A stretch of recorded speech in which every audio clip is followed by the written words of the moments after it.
আসসালামু আলাইকুম। গতকাল জানুয়ারির ২ তারিখ পর্যন্ত বিপিএলে এখন পর্যন্ত ১০ টা ম্যাচ হয়েছে। আর এই ১০ টা ম্যাচে আমরা কিন্তু খুব কম সময়ে দেখেছি ওপেনাররা ভালো করেছেন। ইনফ্যাক্ট মাত্র ২ বার দেখেছি ওপেনাররা ভালো করেছেন। একটা গতকালকেই হয়েছে যেখানে আমরা দেখেছি যে ঢাকা ক্যাপিটালসকে চট্টগ্রাম রয়্যালস ১০ উইকেটে হারিয়েছে ১২৩ রান চেজ করতে গিয়ে। এবং এরপরেই আসলে আমার মাথায় ব্যাপারটা আসলো যে ফাইনালি ওপেনাররা ডেলিভার করেছেন এবং হয়তোবা কোনো ম্যাচে একজন ওপেনার ভালো করেছেন, এই ধরনের ঘটনা ঘটেছে, বিচ্ছিন্ন ঘটনা বলা ভালো। আর এছাড়া কিন্তু দুজন ওপেনার একসাথে ফায়ার করেছেন, এটা কিন্তু খুবই সচরাচর ঘটেছে এবারের বিপিএলে, অন্তত এখন পর্যন্ত। একটা স্ট্যাট যদি দেই, এখন পর্যন্ত যে ১০টা ম্যাচ হয়েছে, আমি প্রথম এবং দ্বিতীয় ইনিংস আলাদা করে বলছি একটা কারণে। তো ১০টা ম্যাচে প্রথম ইনিংসে প্রথম উইকেটের পতন হয়েছে গড়ে ১৩ রানের মাথায়, দ্বিতীয় উইকেটের পতন হয়েছে গড়ে ৪৫ রানের মাথায় এবং তৃতীয় উইকেটের পতন হয়েছে গড়ে ৭০ রানের মাথায়। এখন আপনি চিন্তা করেন, আপনি টার্গেট সেট করছেন একটা টি-টোয়েন্টি ম্যাচে আর ৭০ রানের মধ্যে আপনার ৩ উইকেট নাই।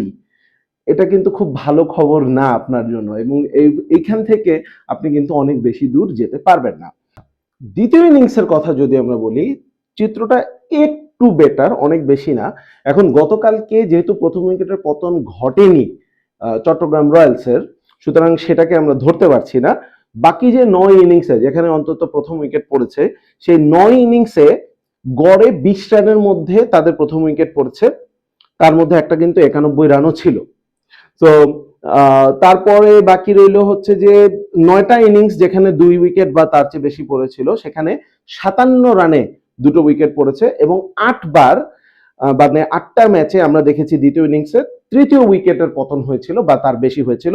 সুতরাং তৃতীয় উইকেটের পতন হয় ৮ ইনিংস থেকে ৭০ রানের মাথায়। তাহলে আমরা যদি কম্পারিজনটাতে যদি দেখি, ফার্স্ট ইনিংসে ফার্স্ট উইকেট পরে ১২ রানের মাথায় বা ১৩ রানের মাথায়, সেকেন্ড ইনিংসে পরে হচ্ছে ২০ রানের মাথায়, খুব বেশি ডিফারেন্স নাই। দ্বিতীয় উইকেটের কথা যদি বলি, এদিকে ৪৫, ওদিকে ৫৭। তৃতীয় উইকেটের কথা যদি বলি, এদিকে ৬৮, ওদিকে ৭০। হয়তোবা দ্বিতীয় ইনিংসে একটা দুটো করে ইনিংস কম রয়েছে, কিন্তু গড়ের চিত্রটা মোটামুটি ভাবে একই। তো আপনি এখন রান চেজ করছেন নাকি রান টার্গেট সেট করছেন, সব জায়গায় ৭০-এর আশেপাশে আপনার ৩টা উইকেটের পতন হচ্ছে। এখন দ্বিতীয় ইনিংসের একটা অ্যাডভান্টেজ কি, তারা জানে যে তাদেরকে কত রান চেজ করতে হবে এবং সেখানেই কিন্তু তারা এগিয়ে যায়। আমরা যে বলছিলাম যে দ্বিতীয় ইনিংসে ২০ রানের মাথায় বা ২১ রানের মাথায় প্রথম উইকেটের পতন হয়, এর মধ্যে দুবার, একটা তো গতকাল আমরা দেখেছি যে প্রথম উইকেটের পতনই হয়নি, ১২৩ রান চেস করে ফেলেছে অ্যাডাম রসিংটন এবং নাইম শেখ মিলে ঢাকা ক্যাপিটালসের বিপক্ষে। আর ওইদিকে আমরা রংপুর রাইডার্সের হয়ে ৯১ রানের একটা ওপেনিং পার্টনারশিপ করেছিলেন লিটন কুমার দাস এবং ডেভিড মালান, সেটাও করেছিলেন তারা চট্টগ্রাম রয়্যালসের বিপক্ষে। সো এই ৯১ রানও যদি আমরা বাদ দিয়ে দিই, তাহলে ৮ ইনিংস থেকে বাকি যে ৮ ইনিংস, সেখানে কিন্তু প্রথম উইকেটের পতনটা হয় ১১.৬, অর্থাৎ আমরা ১২ রান ধরতে পারি, অর্থাৎ প্রথম ইনিংসের মতোই কিন্তু এই জায়গায় হয়ে যায়। সুতরাং মোটা দাগে যদি আমরা বলি, তাহলে আসলে ওপেনাররা এখন পর্যন্ত পুরোপুরি ব্যর্থ। এখন আমি যদি বলি যে কারণটা কি, এটা কেন হচ্ছে, সিলেটের উইকেট কি খুব খারাপ, মিরপুরের মতো কালো মাটিতে হচ্ছে, সেটা কিন্তু না। আমরা সোশ্যাল মিডিয়াতে দেখছি কেউ কিন্তু উইকেটের আচরণ নিয়ে প্রশ্ন তুলছেন, কিন্তু উইকেটে কিছু ঘাস রয়েছে। এখন শীতের সিলেটে প্রচন্ড শীত, কুয়াশা পড়ছে, সন্ধ্যাবেলা বল মাঝে মধ্যে একটু দেখতে সমস্যা হয় কুয়াশার জন্য, বিশেষ করে ফাস্ট বোলারদের বল। তারপর ঘাসের জন্য, কন্ডিশনসের জন্য ফাস্ট বোলাররা একটু ল্যাটারাল মুভমেন্ট পাচ্ছেন, কিন্তু this all are natural things. এইটার জন্য আসলে ব্যাটিং এত বাজে হবার কথা না। আর সবচেয়ে বড় কথা, দিনের ম্যাচগুলোতেও তো একই অবস্থা হচ্ছে, যেখানে অন্তত ফার্স্ট ইনিংসটা তো রোদের মধ্যে খেলছেন, তাই না ব্যাটাররা, কিন্তু সেখানেও একই বাজে অবস্থা হচ্ছেন। সুতরাং উইকেট বাজে সেটা কিন্তু বলা চলে না। আর আরেকটা ব্যাপার হচ্ছে যে রিয়েল লো স্কোরিং ম্যাচ কিন্তু আমরা ওভাবে দেখিনি। ১৪০, ১৫০, ১৬০ এর মধ্যেই কিন্তু স্কোরগুলো ঘুরপাক খাচ্ছে, অর্থাৎ ওই গড়ে ৭০ রানের মধ্যে আপনার ৩টা করে উইকেট পড়ে গেলেও ১৪০, ১৫০, ১৬০ পর্যন্ত কিন্তু যাচ্ছে। তার মানে ওপেনাররা বা টপ অর্ডার যদি একটু ভালো করে, এই উইকেটে ১৮০ প্লাস স্কোর, সেগুলো কিন্তু খুবই সম্ভব। এখন যে দুটো 50 প্লাস স্কোর হয়েছিল, ৯১ রানের একটা পার্টনারশিপ ঘটেছিলেন, বললাম যে লিটন আর হচ্ছে মালান, তাদের টার্গেটটা কিন্তু ছিল খুবই ছোট, মাত্র 103 রানের টার্গেট দিয়েছিল সেদিন চট্টগ্রাম রয়্যালস, অর্থাৎ 103 রানে ওপেন অল আউট হয়ে গিয়েছিল চট্টগ্রাম রয়্যালস, যেখানে ওপেনিং এ 91 রান তুলে ফেলেছিল। সুতরাং একটা কথা বলো না যে দুই ইনিংস না হলে আসলে উইকেটের চরিত্র সম্পর্কে কথা বলা ঠিক না, এখানে কিন্তু বোঝা যাচ্ছে যে ওইটা ব্যাটিং টিমেরই ব্যর্থতা ছিল। এবং ব্যাটারদের যে ব্যর্থতা দেখুন, 103 টার্গেটে 91 ফার্স্ট উইকেট পড়ে যাওয়ার পরেও কিন্তু রংপুরে সেদিন আরো 2টো উইকেট পড়েছিল, তারা 7 উইকেটে ম্যাচ জিতেছে। আবার গতকালকের কথা তো একদমই ফ্রেশ, যেটা নাইম শেখ এবং রসিংটন মিলে 123 রান করেছেন এবং 123 রানই ছিল তাদের টার্গেট। সুতরাং এখানেও কিন্তু ঢাকা ক্যাপিটালসের ব্যাটারদেরকেই দোষ দিতে হবে। এবং আরেকটা ব্যাপার, এই যে এই চট্টগ্রাম এবং ঢাকার ব্যাটিংটা যখন হচ্ছিল গতকালকে প্রথম ইনিংসে যখন ঢাকা ব্যাটিং করছিল, তখন রমিজ রাজা এবং পারভেজ মাহরুফ তারা দুজন কিন্তু কমেন্ট্রিতে ছিলেন এবং তারা এই এই জিনিসটা নিয়ে খুব চমৎকার একটা ডিসকাশন করছিলেন এবং সেখানে একটা কথা বলছিলেন যে টেকনিক, আধুনিক টি-20 ক্রিকেটের কথা, যেখানে আমরা একেবারে পাটা উইকেট, হাইওয়ে পিচ যেটাই বলি না কেন, আমরা ফ্র্যাঞ্চাইজ ক্রিকেট গুলোতে আইপিএল পিএসএল এ দেখেছি যে 200-250 রান হয়ে যায়, সেগুলো চেইজও হয়ে যায়। তো ওই ধরনের উইকেট যেহেতু বেশি প্রডিউস হয় ফ্র্যাঞ্চাইজ ক্রিকেটে, যেখানে টাকার ঝনঝনানি অনেক বেশি, যার কারণে আসলে সলিড টেকনিকওয়ালা, সলিড টেম্পারমেন্টওয়ালা টপ অর্ডার ব্যাটার কিন্তু এখন আর উঠে আসছে না। এখন এই নিউ জেনারেশন ব্যাটার যারা আসছেন তাদের কিন্তু see the ball, hit the ball, through the line খেলো, বল যেখানে আছে ইভেন অ্যাক্রস দ্য লাইন খেললেও কোনো খুব একটা সমস্যা নাই, you can trust the bounce, you can trust the pitch, সবকিছুই কিন্তু এখানে চলে আসে। তো যখনই উইকেটে এই হালকা একটু ঘাসের আস্তরণ থাকছে, ডাজেন্ট ম্যাটার আপনি ভোরবেলার ময়েশ্চারওয়ালা পিচে বোলিং করছেন, ব্যাটিং করছেন, নাকি হচ্ছে যে দুপুরবেলা রোদ উঠে কিছুটা শুকিয়ে গেছে সেখানে বোলিং ব্যাটিং করছেন, ডাজেন্ট ম্যাটার, ওপেনাররা স্ট্রাগল করে। গতকাল শরীফুল যখন বোলিং করছিলেন, গতকাল মুগ্ধ যখন বোলিং করছিলেন, তখন কিন্তু ঢাকার ব্যাটারদের অবস্থা খুবই বাজে ছিল, একদমই খুব হালকা, এমন বড় কোনো ল্যাটারাল মুভমেন্টও না। আরে ভাই, ক্রিকেট খেলার ক্রিকেট বলটা আপনারা যারা হাতে নিয়েছেন তারা দেখেছেন যে সিমটা কতটা প্রমিনেন্ট থাকে। আপনি যদি ওই সিমটা প্রপারলি ডেকে হিট করেন, তাহলে পৃথিবীর মোটামুটি 80-90% উইকেটেই, সেটা ব্যাটিং পিচ হওয়া লাগবে না, যে কোনো উইকেটে কিন্তু ওই সিমটা আপনি যদি প্রপারলি হিট করতে পারেন, বল একটু আধটু মুভ করবে।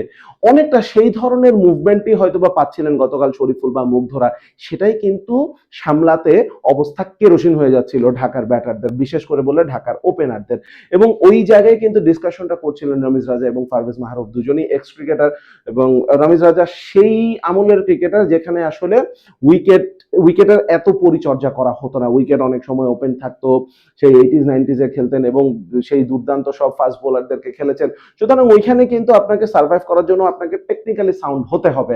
পারভেজ মাহরুফ ঠিক তার পরের জেনারেশনের ক্রিকেটার, সেখানেও কিন্তু আমরা দেখেছি অ্যাডাম গিলক্রিস্ট, ম্যাথিউ হেইডেন, মার্কোয়ার শেষ দিকে পারভেজ মাহরুফের শুরু আমার যতদূর মনে পড়ে। সুতরাং মার্কোয়াকে যদি আমরা সাইডেও রাখি, আমি ওপেনিং এর যদি বলি, তখন সচিন টেন্ডুলকার, বীরেন্দ্র সেহবাগদের যুগ ছিল। তো ওই সময়ও কিন্তু আমরা যদি দেখি যে টেকনিক্যালি দে ওয়ার সলিড, এবং ওই টেকনিকের কারণেই যখন পিচের একটুখানি পরিচর্যা করা শুরু হয়েছিল, তখনই কিন্তু বোলাররা তাদেরকে আর আটকাতে পারতেন না। সেহবাগের টেকনিক নিয়ে আপনি হয়তো প্রশ্ন করতে পারেন, কিন্তু তার ব্যালেন্স খুব ভালো ছিল এবং তার নিজের মতো করে একটা টেকনিক তিনি কিন্তু গড়ে তুলেছেন। আপনি সেহবাগকে আচ্ছা বাদ দেন, তাহলে আপনি সাইদ আনোয়ারকে নিয়ে আসেন, আপনি তাহলে আমরা যদি সাউথ আফ্রিকার দিকে তাকাই, গ্রাহাম স্মিথকে নিয়ে আসেন। লুক ডাগলি আমার কাছে দেখে মনে হতো যে গ্রাহাম স্মিথের ব্যাটিং দেখতে সুন্দর না, কিন্তু টেকনিক্যালি হি ওয়াজ সলিড। সুতরাং ওই জায়গাটাতেই আমার কাছে মনে হয় যে এখনকার ওপেনাররা অনেক বেশি পিছিয়ে রয়েছে। এবং আমরা যাদের সাথে কথা তুলনা দিচ্ছি, যাদের কথা বলছি, তারা সবাই কিন্তু ইন্টারন্যাশনাল প্লেয়ার ছিলেন।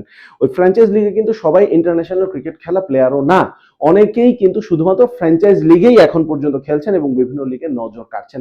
সুতরাং আমার কাছে মনে হয় পিচের দোষ এখানে খুব বেশি আসলে দিয়ে পার পাওয়া যাবে না।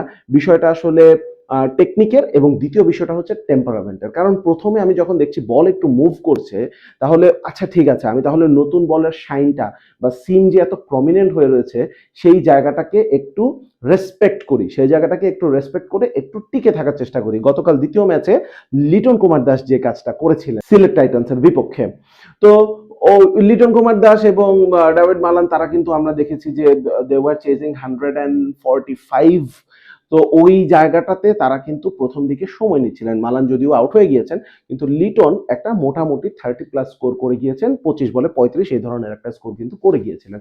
সুতরাং আপনি যদি শুরুতে ওই টেম্পারামেন্টটা একটুখানি দেখাতে পারেন যে আচ্ছা বল মুভ হচ্ছে, ফাস্ট বোলাররা বল করছে, আমি তাহলে এখন একটুখানি দেখে খেলার চেষ্টা করি, বাউন্ডারি মারার দরকার নাই, আমি সিঙ্গেলস নিয়ে অন্য প্রান্তে চলে যাই, খুব বেশি ঝুঁকি না নেই, তখন কিন্তু আপনি একটা সময় রিওয়ার্ড পাবেন। এবং সেই টেম্পারামেন্টেও কিন্তু ঘাটতিটা রয়েছে বর্তমানের ওপেনারদের, আরো বিশেষ করে যদি আমরা বলি এই বিপিএল এ দলগুলোর ওপেনারদের মধ্যে আমরা সেটা দেখছি।